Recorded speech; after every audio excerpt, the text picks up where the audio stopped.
Hey everyone, C. Michael Pickens here. Welcome to the Libertarian Leadership Academy weekday podcast where I interview candidates and activists and everyone that cares about liberty on what they are doing to advance the cause and bring more freedom and prosperity to Americans all across the country. Today we've got a special guest coming all the way out of Texas. His name is Austin Kelly. He is running for Texas Ag Commissioner. He's a PhD student in plant ecology and he is currently employed as an ag consultant. Austin, welcome to the show. Thank you for having me. Yeah, absolutely, man. Thank you so much for running for office. I know candidates don't really hear it enough, so I want to say it to you, and I wish more people would thank libertarian candidates running for office because the philosophy of liberty is the only moral and ethical political philosophy in existence, and I'm sure you're going to explain how we can apply that to the Texas Ag Commissioner position, correct? Definitely. So, the first question that I have for you, that I ask everyone, is why are you running for this position? Well, I'm running for this position because I want there to be a libertarian choice for every office, not just this office. I'm running for the Texas Ag Commissioner because I'm a lifelong Texan and I've been in the agricultural field for over 10 years now. And I just see how much overregulation can really hurt our local producers. I see it on the ground on the land I work with, and it's really become a major problem. All this overregulation and all these subsidies that we have to work around. And if we just get the government out of the way, that's going to be one of the best ways we can support our land and our producers that help feed and clothe all of not just Texans, but across the country and across the globe. So, I'm going to ask you a question that's going to kind of expand on that. How would less regulation make agriculture more productive? Yeah, so we have a lot of problems in Texas and in other states where the farms are really overregulated and they're being determined on what they're allowed to grow and how many animals they should have on their property. And a lot of the times, the government regulations that they push on us are not even sustainable. So Mm-hmm. they'll push mandates on us that require certain amounts of animals to be on a piece of property that is not sustainable for that land and actually degrades it. And the people that want to grow on their land, they do it for a reason. They're passionate about the land they live and work on, and they Yep. want to keep it in perpetuity. They want to do right by it. And of course, they want to be economically feasible. They don't want to lose money on growing crops or growing livestock. And just having all those mandates out of the way, people should have the freedom to choose what they want to grow and what they want to have on their property. So I'm running for this position specifically for more property rights, and in particular, those that are growing crops and growing the food we eat. So, are you saying that there's regulations in place to where these farmers can't even innovate and try new things and do things differently and maybe figure out something that would actually be better than what the government's offering? Right. Yeah. There are some things in place that they just require that certain things be grown or certain things not be grown. In Mm, particular, we're battling in Texas the hemp battle. We've had that be a major issue in our state. In particular, the current commissioner of agriculture, Sid Miller, he's done a pretty bad job at implementing hemp as a resource for Texans. We did have some progress in allowing hemp to be grown in the state the last few years, but some of his staff had actually gotten arrested for the way they implemented it. They did it like a pay to win sort of situation, and so people were trading favors to see who's allowed to grow hemp. When really anyone that wants to should be able to try it. They should be able to innovate and do what they want with their own property. yeah, I hear this a lot in a lot of different industries, not just agriculture, where it's a pay to play model, right? The permitting structures and, the fine or the fees that have to be paid just to be able to do something that it should be free, right? Everyone should be free to grow hemp or whatever it is they want as long as they don't hurt anyone else, correct? Right. Yeah, I totally agree with that.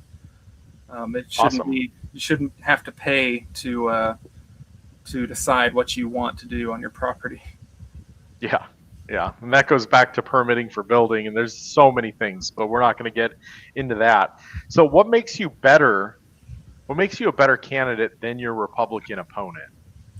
Well, if you've ever visited Texas, you may have heard of Sid Miller. Just because if you visit any store or go fill up at any gas station, his face and his name is on every scale at the grocery store and every pump at every gas station because he has implemented regulations on all those things. I don't really know what gas pumps have to do with agriculture, but for some reason, the Texas Department of Agriculture is who regulates how gas is getting pumped and making sure it's getting pumped correctly. And that's just an extreme oddity to me. But he has spent millions of tax dollars to literally put his name on all these things. And every scale at the grocery store has his name on the scale itself to prove that it is certified by Sid Miller himself, is basically how You're he makes it look. kidding. And and it's also just, I feel like it's almost a taxpayer paid way for him to have free advertising across the state, because it would cost a lot of money for me to come in as the new ag commissioner and replace all those stickers all across the entire state. I mean, that's Wow. millions. So it's just absurd, the things he's gone and done as the incumbent. He's been there for over 10 years, and really we've just seen more regulation in his tenure, not less. And so he acts like a conservative and a fiscally responsible guy, but we're really not seeing any of that playing out in his tenure.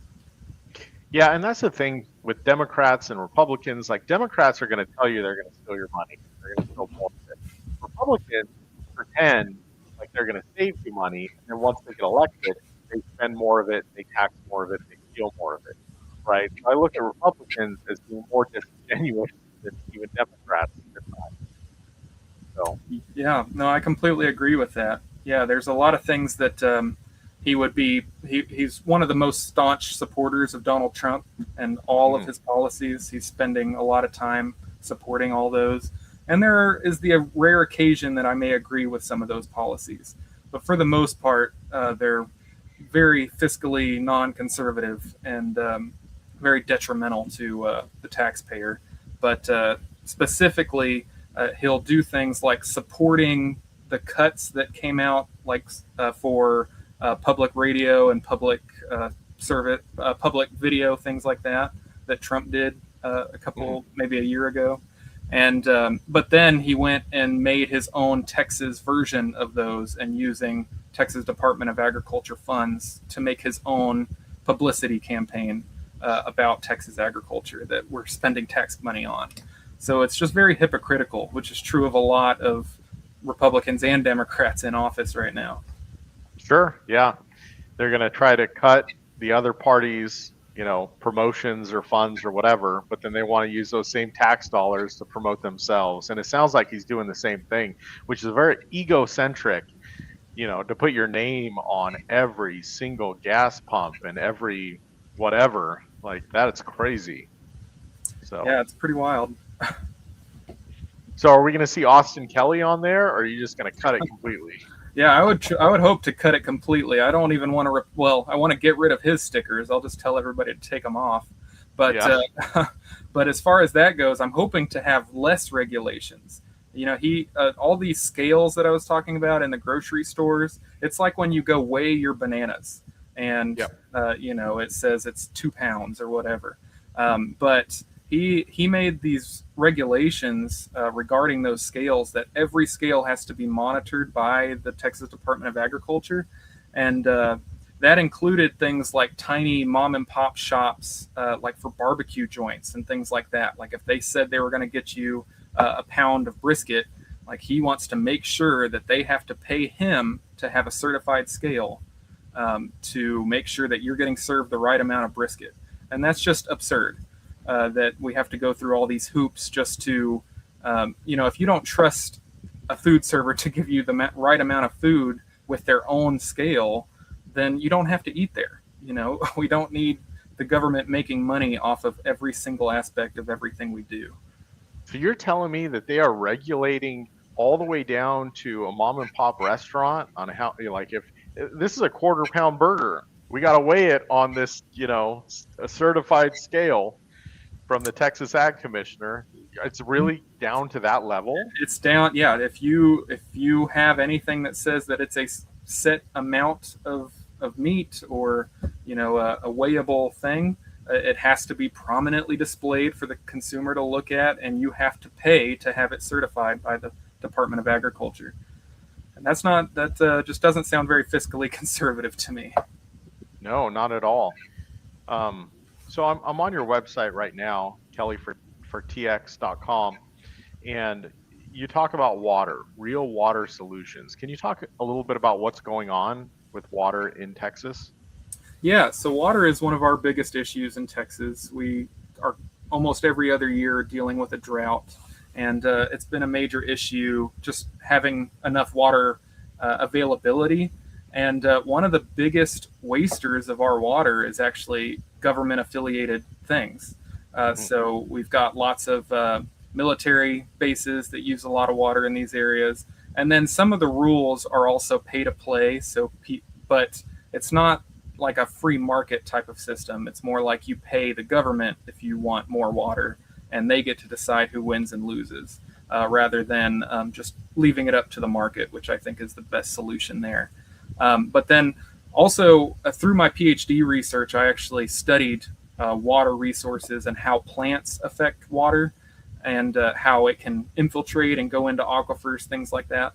But there's a lot of old science being used to argue against or for certain land management practices. And this is also a federal issue, where we'll put federal funds toward land management practices that claim they are helping the water cycle and they are helping produce more water into our aquifers.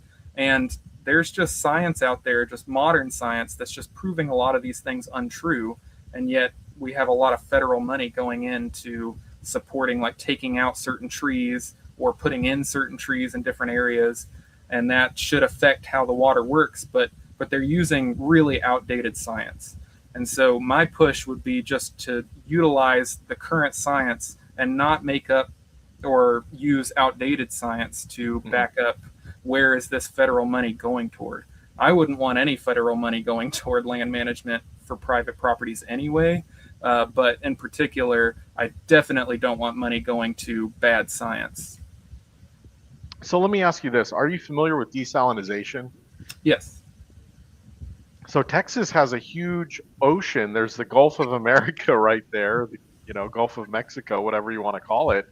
Like, how come, desalination couldn't be used? Because I know Dubai and some of the, United Arab Emirates, like their desalination is down to like 1 penny a gallon.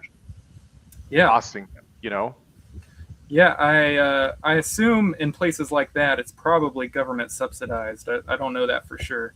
But right now, it is still a bit too expensive to be worth putting in the places that it would work in Texas. Because, near the coast, those aren't the places that are experiencing water issues. They have plenty of water. And places like Houston have too much. They're often flooding.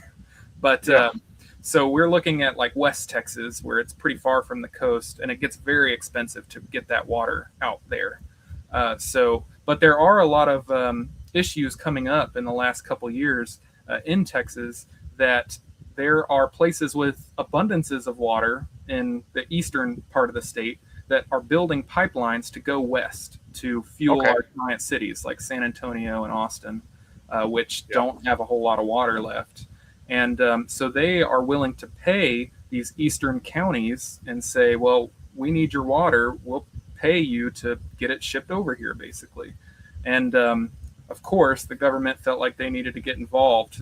There's a lot of ongoing litigation that's trying to stop that from happening.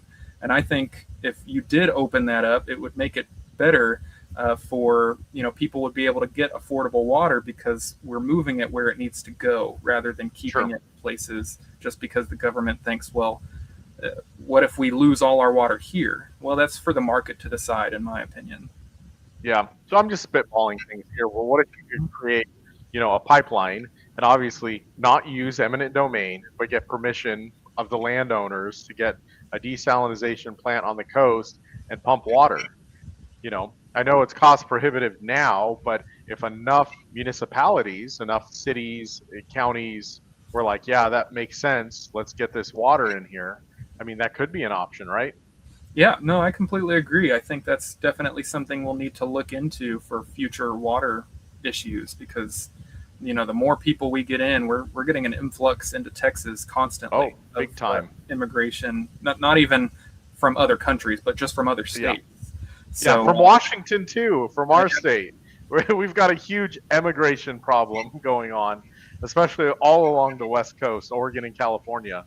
So anyone that produces is like, yeah, I don't want to be taxed to death, so we're leaving. Right. Yeah, they came here to try to get away from the taxes, but we keep slowly increasing them over time. Yeah. But I agree with you. Yeah, desalinization is definitely going to be something that we need to consider going forward. And right now we do have the water available. It's just in the wrong place. We have the fresh water available. And we're just being limited by government regulations on where it should go.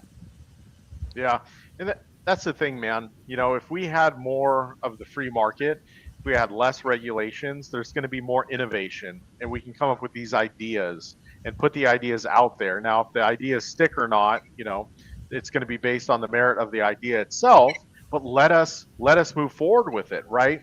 And right now, if someone were to propose a desalinization solution, like how many years would it take to get through the legislature, get through any of this? I'm sure it'd be like decades, probably, before anything would even happen. Yeah, we just along those lines, we just had our first, whether you agree or not with impoundment dams is a different issue, but basically creating lakes is a common practice in Texas. So we just kind of dam up a river and then it creates a lake, just a common thing. And so they did that northeast of Dallas. And it's actually the first time that's happened in Texas in 50 years, just because of all the regulatory hoops they had to jump through. It took, I think, over 20 years of planning just to get around all the environmental regulations and rules surrounding that. And, they could have used that water over a decade ago, and now they're getting it. But it's just so many hoops to jump through. Yeah. So here in Washington State, they're removing dams right now. And it's mainly because of the salmon spawning up the rivers. And these are the traditional, salmon spawning areas that they've dammed up so the salmon can't get up the river and they get stuck, and it just destroyed the salmon population. And we have a ton of salmon hatcheries across Washington State to then feed into the ocean. It's government creates a solution, then creates a problem that goes along with it, then creates another solution, and then there's another problem, and it costs us all money all across the board. Yeah. It seems to be a regular occurrence. Absolutely. So you talk a lot about property rights, right? Your land, your business. Can you talk a little bit more about that? Yeah. So generally, just to preface, as the Commissioner of Agriculture, I am not in charge of determining if eminent domain is allowed or, property taxes and things like that. I don't get to decide that sort of thing, as much as I'd like to. But the property rights is just such an important aspect of agricultural freedom. There are, in Texas, it's not so much of a problem yet, but there are some states that are just completely stopping people from growing the food that they want to eat. If you want to grow crops or if you want to have some livestock in your backyard, you're just not allowed to do that. And that's just crazy to me. You should be able to grow and feed your own family to any means necessary. You should be able to do what you want to support yourself. And I think that just completely goes down to property rights. And In Texas, it's not too much of an issue yet, but I think we're moving in that direction. And even though it's not a statewide problem, there are a lot of municipalities, a lot of cities that are trying to stop that from happening. Sort of the HOA situation. They don't want you to be able to do what you want with your own backyard. They want the state to own that backyard, and they get to determine what you do on your own land. Yeah. I have one of the only legally permitted rain catchment systems in Pacific County where I live.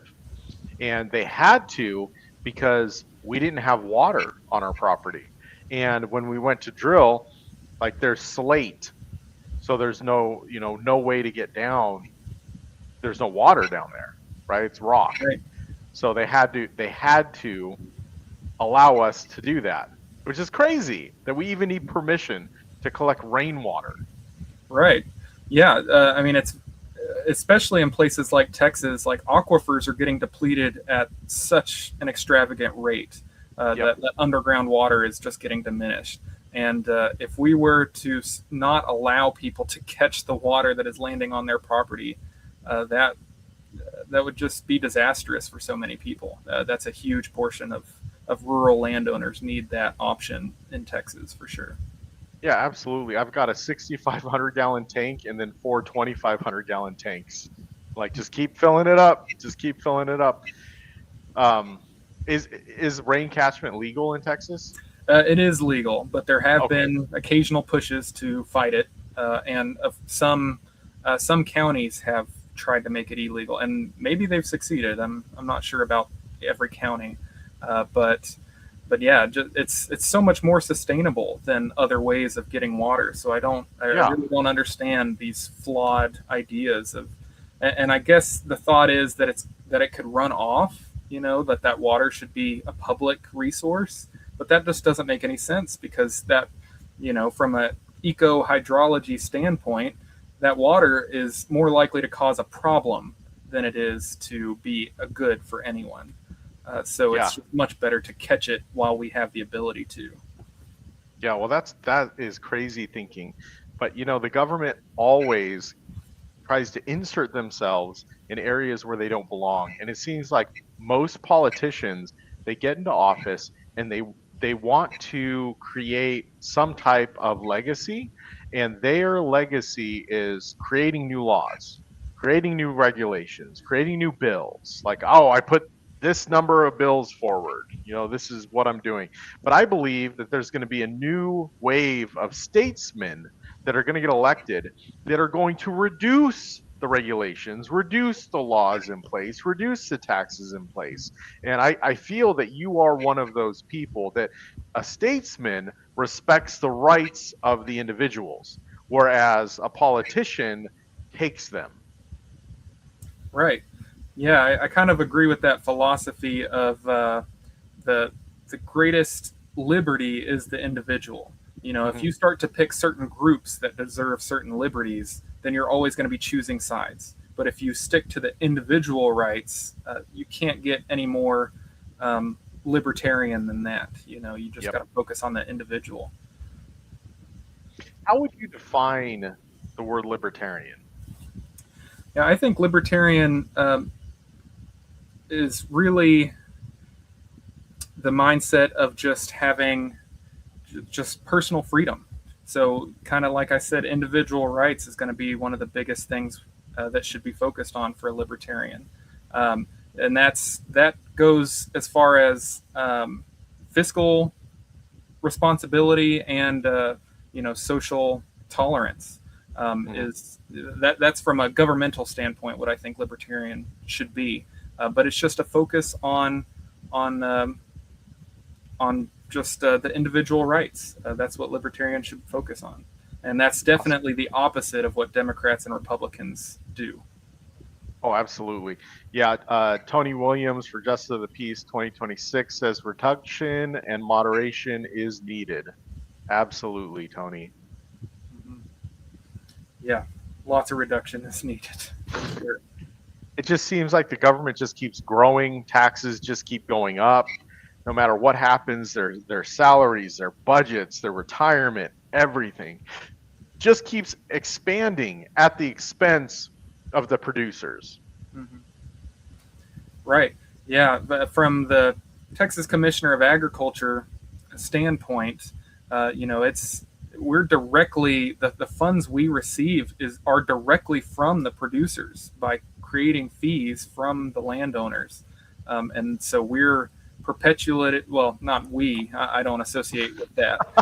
The current administration is perpetually funding themselves with the people they're claiming to support, and Yep. so that pay to win system only supports the larger companies and the ones that everybody claims to be against anyway. The big corporations, and not the little guys that just want to make a living for themselves. That's the ones that hurt the most. Yeah. And it's so frustrating because the people in government, like they're getting paid full-time salaries off our tax dollars to fight us. And if we try to fight them, we have to use our own money and our own time and take away from our businesses or work or family to try to just stand up for ourselves and protect ourselves from this overreaching bureaucracy that's been created. And then they get paid full-time salaries and retirement and everything else, and it's just a job to them, right? And after 20 years they're retiring, or 30 years they're retiring with full benefits and everything. It's just crazy. Yeah, no, I'm right there with you. I completely support term limits. Just statistically, incumbents are made to win. Like my commissioner right now is a perfect example. He's literally putting his sticker on everything. So he using government money, using the taxpayer money, and to promote himself. Yeah, so that just gets his name out there, and so people are just going to vote for him just because they've heard of his name, because they see it everywhere subconsciously. I agree with term limits for sure, and we need to get new people into the government. And my incumbent for this position has been there for over 10 years, and is a career politician. And that's just not the kind of person that needs to be running commissions like the Commissioner of Agriculture. That should just be a real agricultural person, not just a longtime politician that is good at, kissing the right butts. So are you going to run a sticker campaign, right? So right next to, your opponent's stickers, you can put your own. Everyone's going to run around and just stick all the gas pumps in. Yeah, I mean, that might work, but unfortunately, I would have to have millions of dollars to try to cover in all his stickers that he's put across the state. I just could not have his reach that he's taken from the taxpayer money. I get it. Williams for JP says political salaries should be drastically cut, requiring them to actually work like us and the founding fathers. Agreed. And then term limits should exist at all levels of government, city to the White House. Not just term limits, though, but sunsetting taxes, like limits on taxes. Everyone should have to re-vote on taxes to continue them, after 2 years or 4 years or whatever. So yeah, that would make those taxes accountable. If they are not getting the, even if you're in support of a tax, like if you were Democrat, for example, and you get that tax, if after 10 years what you wanted to happen did not happen from that tax, that would really show people how inefficient our government is. Yeah, absolutely. All right, we got about a minute left on this. I wanted to share your website. It looks good. There's a lot of information on there. It is kellyfortx.com. Is that correct? That's correct. Awesome. Is there anything else that you'd like to say or like to share before we hop off? Well, I just want to encourage people to get out and vote for libertarians and for more freedom. And if you're considering running for a position, just go ahead and do it. We need more people to get out and do these libertarian options. We need more options in government, and this is probably one of the best ways to do it.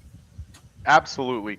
Austin, I know you guys out in Texas are killing it right now. You have like 9 statewide candidates. I just had Wes on last Friday.